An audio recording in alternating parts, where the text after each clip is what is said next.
Good morning, everyone, and welcome back to Coffee and Headlines. Today is Friday, May 8th, and as in every morning, we get together here at 10:30 in the morning to share the latest news from near and far as they relate to our lives here in Puerto Vallarta.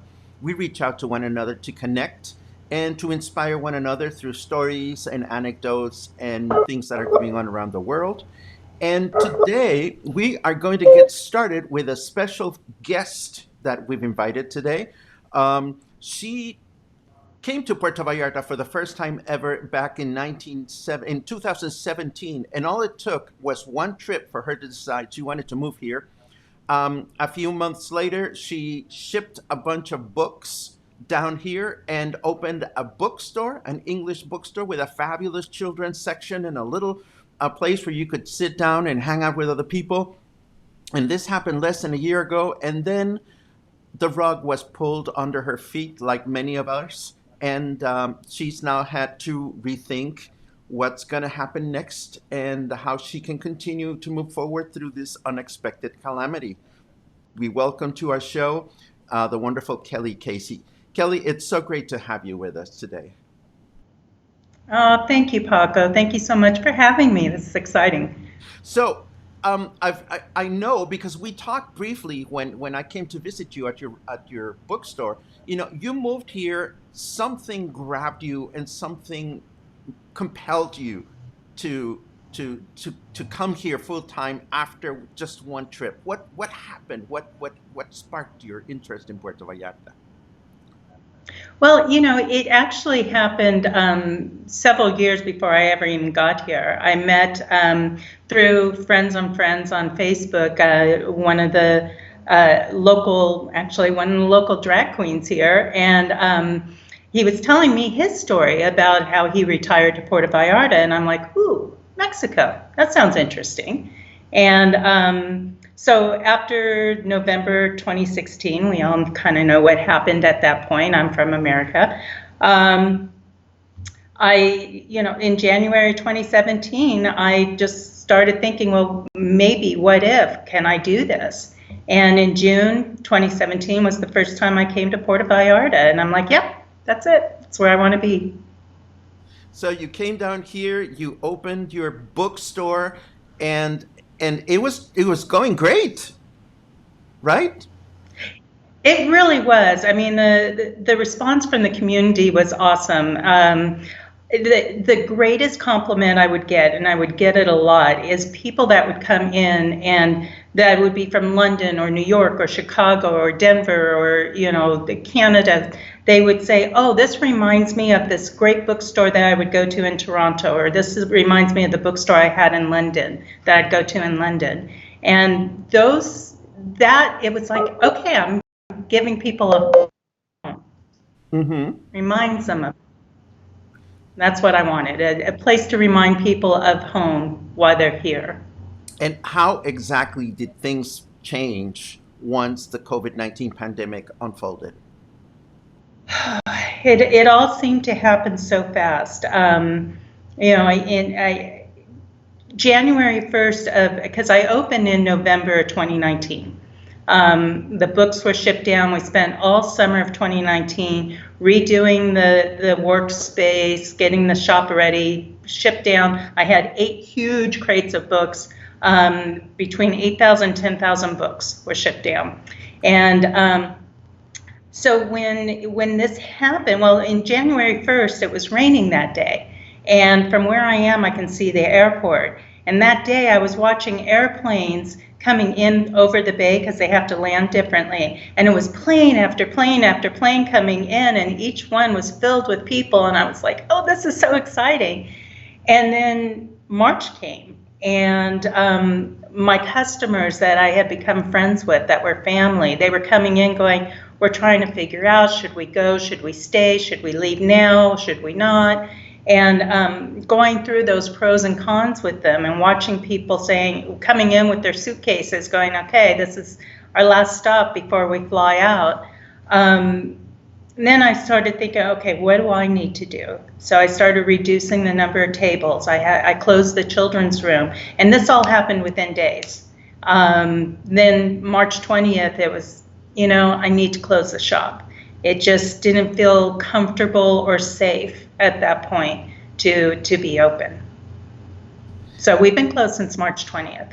Wow. This must have been hard on your soul because whether we choose to or not, we become focal points for our communities, I mean, and I was really struck by what you just said. You became friends with your customers. See, without realizing it, all of a sudden we become these little microcosms for people around us. We become part of the routine, each other's routine. Like for me, getting together with you and the rest of all the wonderful people that join us every morning, if somebody took that away from me, I would be devastated. I would be devastated. So what is going on now? What are you doing now? Well, now, we, like you said, we had become a community gathering spot. We had the events, we had the psychic fairs, we had the author readings, things like that, in a very short amount of time. So after a little bit of trying to figure out, well, one, get my head straight, because like you said, it does kind of affect your soul. And thank God I have a wonderful community here and around me that is there, and they've been so supportive of me, both spiritually and physically and financially. I couldn't have done any of this had my landlords both at the store and here at home, my friends and family helping to support me, and people in the community helping. So what I'm doing now is I'm pivoting from being that gathering spot physically to being a gathering spot online. And I'm working on a website where I'm bringing the psychic fair to the website. I'm bringing the books to the website. I continue to pay my employees. So now what I'm doing is one of my employees is on bicycle and he's happy and willing to ride throughout Puerto Vallarta and deliver books. We have a challenge there because I don't have the books categorized. I don't know what my inventory is. So people have called and said, well, do you have this book or that book? And because we're a used bookstore and the inventory rotated so quickly, I'll go and look, but usually I'm not finding it. So we're trying to figure out how best do this. We're starting with blind date for a book. And basically, it's been really fun. And now I've recruited one of our favorite local writers, AJ Freeman, to come and help us. What we're doing is we're designing like dating profiles for the books. And then it's a blind date, and you pick it based on the profile. You don't know who the author is, just a little bit about the plot. We're trying to make it enough so that you can recognize if you read it yet or not, and you purchase it, and we'll deliver it for free, Sergio on his bike. I think this is really awesome because one way or another, you're finding creative ways to nurture your community. And I'm happy to report that you have some fans here. Julie Bunker says, I looked up Kelly's store last night. I'll definitely be there when she opens. Logan Miller says, Buenos dias. We are all rooting for you, Kelly. We have an interesting question from Ryan Donner, who was with us the other day. He says, I'm curious what opening a bookstore is like in an era of Uber technology. How do you compete with things like Amazon Kindle and other e-readers? Okay, you froze on my end. How do I compete with the online? Yeah, in an era of Amazon Kindle and other digital technologies, how do you attract readers in a community to your bookstore? And I think you just answered a little bit of that question through all these wonderful peripheral activities that you're planning. But what else are you thinking about? Well, and the beautiful thing about books is that there's now something for everyone. There are people that love their Kindles and they love being able to just download books whenever they want. And there's people that love audiobooks, which, by the way, my website, I am now connected. I have an audio bookstore. So on my website, you can download audiobooks where that money will come to my bookstore. It supports independent bookstores like me. But there are a huge number of people that want to feel a book, that want to hold a book, that like turning the pages of a book. They love the smell of a book, browsing bookstores.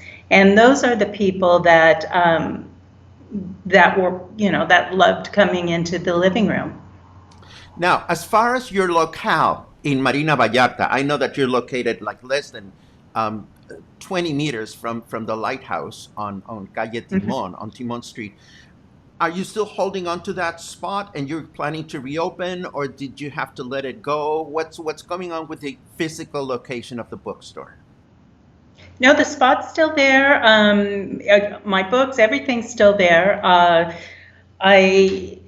My landlord has been, like I said, very kind and very supportive.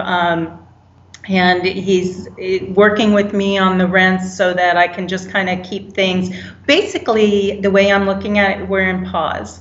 And hopefully this will be a reset, and we can reset and rebuild the kind of community that we want. And it may not be as big and vibrant and crowded as it was, but I'm looking forward to this being just going back to being the beautiful, tight-knit community where we're welcoming our visitors and friends like we did before. So yes, right now I'm staying right behind the lighthouse, and we'll just taking it one day at a time.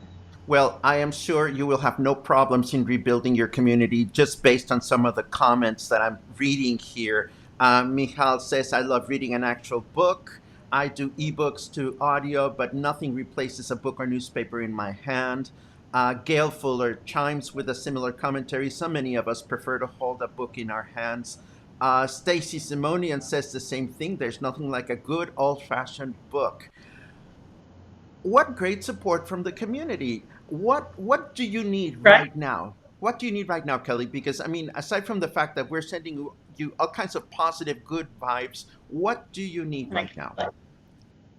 Well, my website, I'm still building it, so please, forgive the construction dust. But go to my website, thelivingroombookstore.com, thelivingroombookstore.com, and I have gift certificates available for purchase there, and that will help me kind of get through. And then when we reopen, or next season during high season, then we can work with those gift certificates. But that's a great way to support me right now as we continue through and just pivot, go back online and see where we go from there. And we are working on trying to get our inventory online. So there's cost involved in that we've been trying to figure out how to make that happen. What would you say to the many other small business owners in Puerto Vallarta that are probably sitting at home wondering, oh dear, how are we going to continue moving forward? What would you say to them? We each have our own struggles to bear in that. I had put money aside for the summer months because I knew that summer months would be slower. That money now is gone. I lost 6 to 8 weeks of sales projections, just like we all have. And some of us are going to be able to hang on to that. I'm hoping that I'm one of them.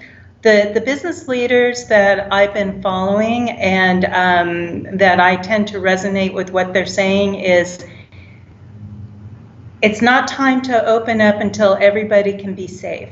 And the last thing that I want to do is be an epicenter for the spread of the virus. So until we can make it safe enough or safe where people feel comfortable, I don't know, it will be a while before we can gather again physically, but if you can hold on. If you have to borrow money. I myself, I posted on Facebook, I had to cut off my foot to save my leg financially, and it is what it is. And I know I've been there before in the past, and I survived it, and I'll be there again, and I'll survive it. And we just keep moving. That's the only thing you can do, is just take it one step at a time, moving forward a little bit at a time. Kelly Casey, we're all rooting for you, and I'm going to give you a free idea.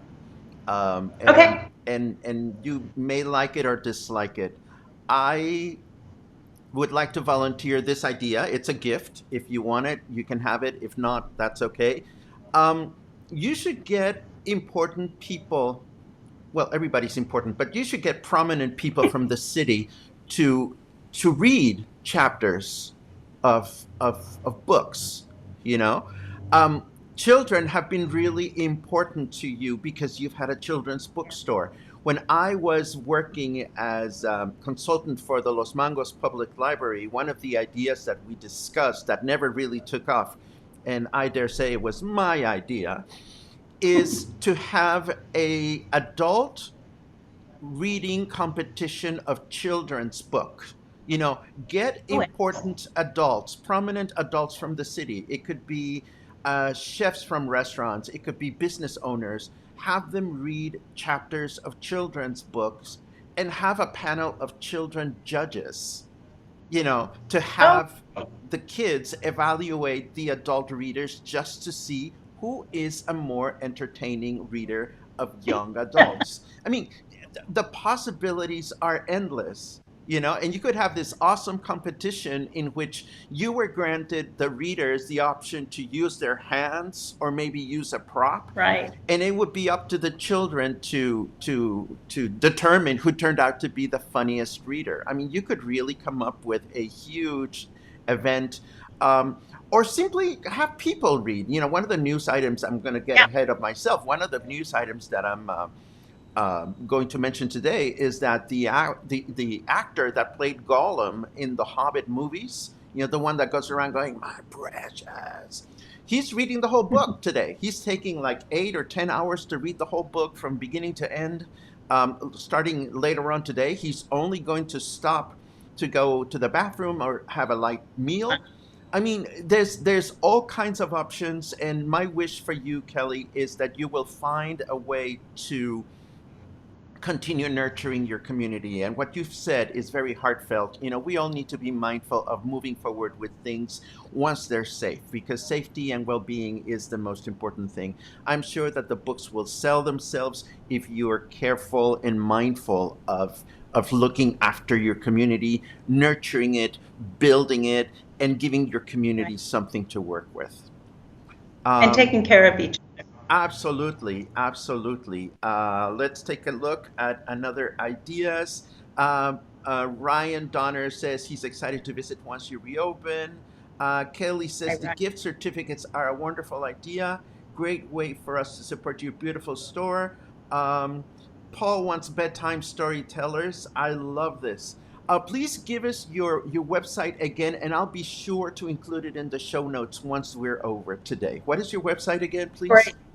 Well, real quick, because we had Tuesday with Tootsie, and so we have Tootsie. She does the readings, the storytime readings. So we're working on with Tootsie to continue the storytime readings for kids. So that's another aspect of what we're doing. But Mhm. the website is thelivingroombookstore.com.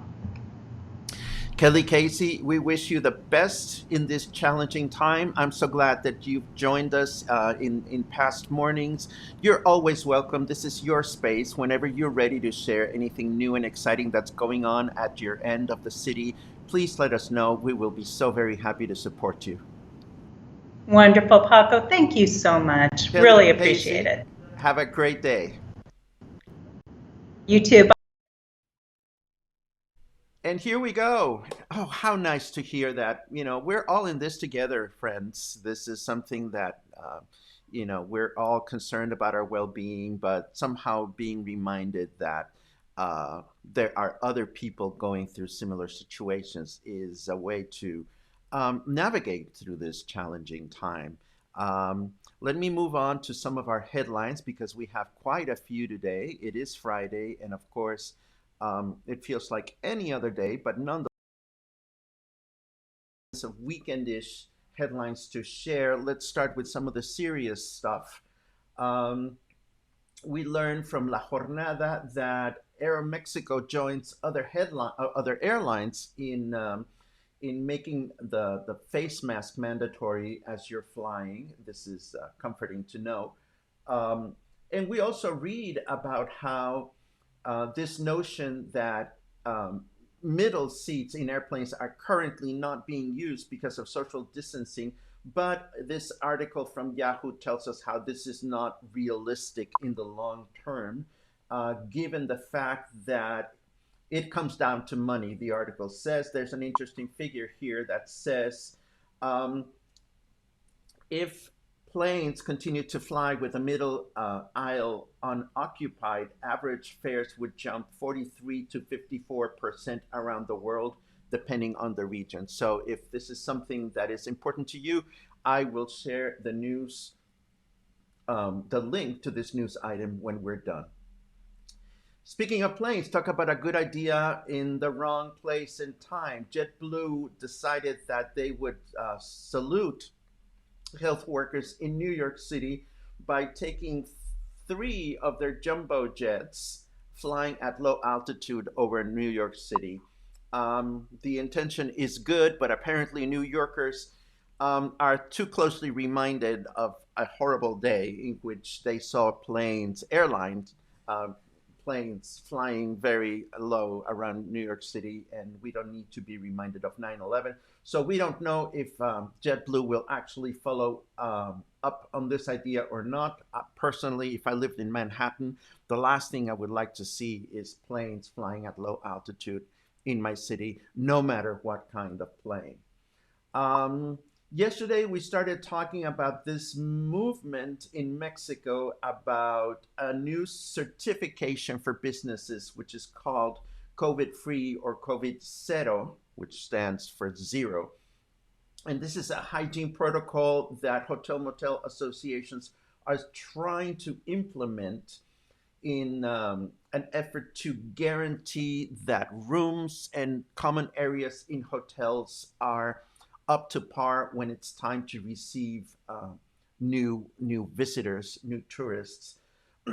Of course, this is not as rosy as it seems. Apparently, the World Health Organization has stood up against these kinds of measures because there isn't any guarantee that is scientifically based that you can create a space that is 100% clean or 100% free of any disease. So we will continue to track these kinds of news. Obviously, many industries would like to guarantee safety of their clients and visitors as much as possible. But of course, health and science officials may have a different point of view as far as this is concerned.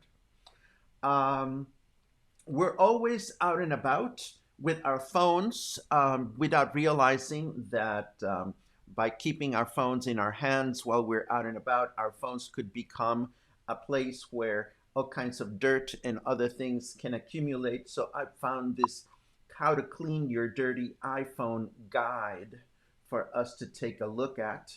And and I know my iPhone is filthy, so this is going to be a welcome thing to read. Let me take a look at your comments and questions before we continue with some leisurely news. Um, Kathleen tells us that she finished watching Hollywood. I was quite impressed with the series. I had a lot of fun watching it. Um, I would be curious as to what other people thought about it, but remember, no spoilers. Um, we have plenty of hellos this morning. Catherine, I see that you can see comments but keep getting an error. I certainly hope that things are better at your end. I've been keeping an eye on my signal, and I think we're having good internet this morning, which is nice to see. Um, let's see. Paul comments on comprehension and retention being higher with a real book relative to ebooks. Yes, I've read studies like that before. This is absolutely something that I'm mindful of. Um, let's see. Somebody Rita just went to take a look at your website. She says, good job. So we will be flashing that as part of the show notes. Let's see. Julie Bonker comments she was a kindergarten teacher and would like to read to a small group. I tell you, I would love to read. I don't know that I'm a good reader or not, but I would love to read. More good wishes for Kelly, which is good to know. It is good to hear what's going on in the business community. I absolutely agree, Gail. If anybody has any suggestions of local business people that we should be inviting to our show, please let me know. I'm working on a couple of people. Um, it is amazing how sometimes people are really eager to come and have share their story with us, but then some people are a little bit intimidated about the format. So what I've tried to do is to make sure that people appreciate the fact that we're a friendly bunch here, and we're going to have a good time. Well, learning from one another. Um, let's see. Happy Friday, Paco. Happy Friday, Russell. I am so happy that you're enjoying. Um, Let me go back to some of these headlines because I still have a bunch of things to share with you before we leave. I heard through the grapevine that there is a virtual gay pride in the works here in Puerto Vallarta. As you know, the official gay pride was canceled and it was not postponed. However, a number of small gay business owners apparently are trying to work together to assemble a virtual edition of Gay Pride. There is a Facebook group that has been assembled. I will share the link to this group if anybody is interested in knowing how this project unfolds. There is going to be a concert tonight um, to celebrate health officials and people in the health industry, doctors and so forth, nurses. And this will involve a series of Mexican stars, including Molotov and um, Natalia Lafourcade and other Latin American artists. There's going to be this free concert organized by MTV. I'm not entirely sure where this is going to be streamed. It says that it's going to be streamed on Comedy Central, Paramount Network, and um, social media pages. Unfortunately, the concert organizers are not, excuse me, more specific than that. But if you're looking for Mexican and Latino performers this evening, the concert will start at 8 o'clock. So just keep your eyes open on social media. We also learn that Lionsgate is doing a series of movie screenings on their YouTube channel, and these are hosted by actors that were part of the movies. This is hosted by Jamie Lee Curtis and a couple of other personalities. We mentioned this briefly a few days ago, but I wanted to share the YouTube channel with you so that you can be alerted to this. We also find out, as I mentioned earlier, that Andy Serkis is going to read The Hobbit online for 12 hours, starting at some point today. For all I know, this could have started already because I believe this is going to happen. This is coming from England, and I forget if they're ahead or behind us. But I will share this YouTube channel in case you want to have Gollum reading for you. More YouTube news that I picked up this morning. Oh, this is very funny. This is how do I explain this? Okay, our health czar Hugo López Gatell. If I could have 100 peso bill for every time Hugo López Gatell has said "quédate en casa," which means stay at home, I would probably have been able to afford one of Ryan Donner's condos. I swear to God. Well, this comedy troupe apparently went ahead and assembled. Here, I'm going to play you just, well, what they did is they created this plexiglass image of Hugo Lopez Gatell. They perched it on top of a black box and they recorded his voice in such a way that people that are walking by um, get videotaped reacting to this very loud voice saying "Quédate en casa." And there you go. I won't play you more than that because then YouTube is going to get on my case.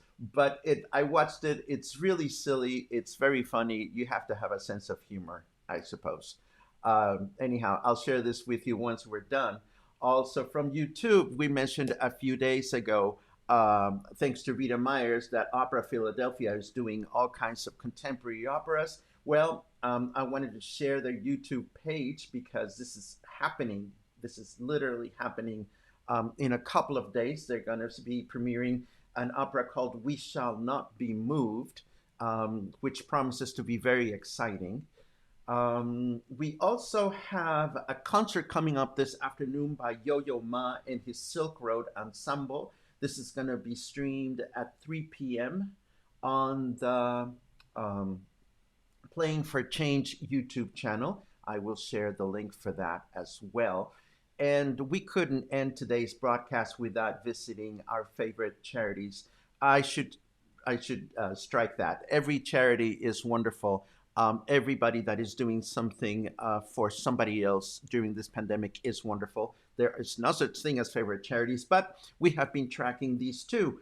It's nice to see that Paul Christ's GoFundMe campaign to raise money for families in need in Puerto Vallarta, they are close to, oh, Paul has raised the goal again. The goal used to be $10,000. It was reached, then it became $15,000, and it's about to be reached. But now I see that Paul has raised the goal to $20,000.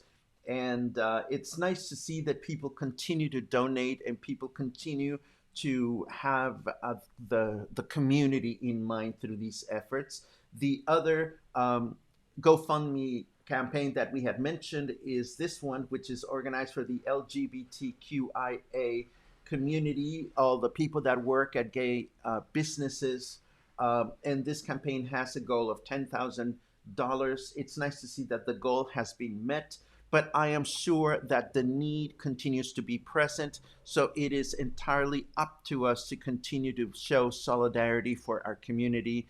It feels good to be able to help people. And, you know, we all sleep better if we show some kindness to one another. Um, let's take a quick look at any last minute comments that might be important. Paul Christ comments on the virtual gay pride celebration. I know that Paul has been approached to be part of this event, so I'm sure we'll be hearing from Paul and we will be hearing from the organizers, hopefully, so we can find a way to promote this. The idea is to showcase the culture and fun of our community. This is wonderful. Ellen tells us that England is 6 hours ahead of us. And Paul says, Paul is humbled by the outpouring of support. Well, it's a great cause. And, you know, we can all feel good in knowing that we have shared some of what we have to share with other people. And this wraps up today's broadcast. And it's always great to see you. It's always great to say hello to all of you who've become familiar faces in my life. You bring much more comfort to my everyday activities than you can imagine. If you're enjoying the broadcasts, as always, I encourage you to not only like them, but share them with your friends, share them with those people around you. We're going to continue to be looking for interesting and fascinating people to come and share their stories with us as we move forward. And as always, I invite you to stay healthy, stay happy, stay sane, stay creative, and please come back and see you sometime soon. Have a great day.